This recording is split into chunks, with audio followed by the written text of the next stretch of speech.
Hi, this is Rick Molina. I'm here with Benny. He's the owner of this truck.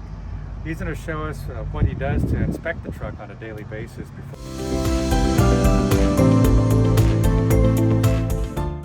So you check this side first. Make sure nothing's leaking on the ground, oil or nothing. So nothing's leaking. You will go to the opposite side to make sure here this side. Make sure you got enough windshield wipers in case you never know. You get a lot of bugs when you go on the road. Make sure your power steering got enough oil. Shows right there, you can see it. Make sure nothing's loose. Always kind of like jerk it around. You always want to jerk it around because sometimes these things get loose from here or here. The pin gets loose. People don't pay attention. You want to do all that. Check the tire again in the inside. Check the brakes in the inside. And check the tire in the outside. Check the hub. And then you want to check your oil. You take your oil out.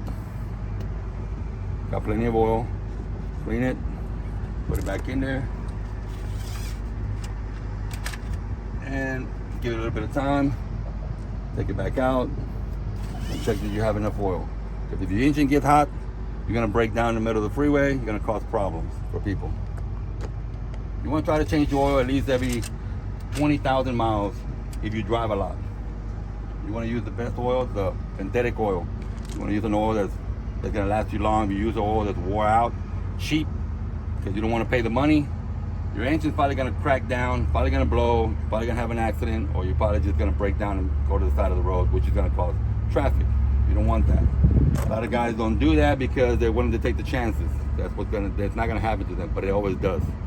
I go to Dallas almost every day and I see always a truck flipped over every day. I don't know why they don't pay attention.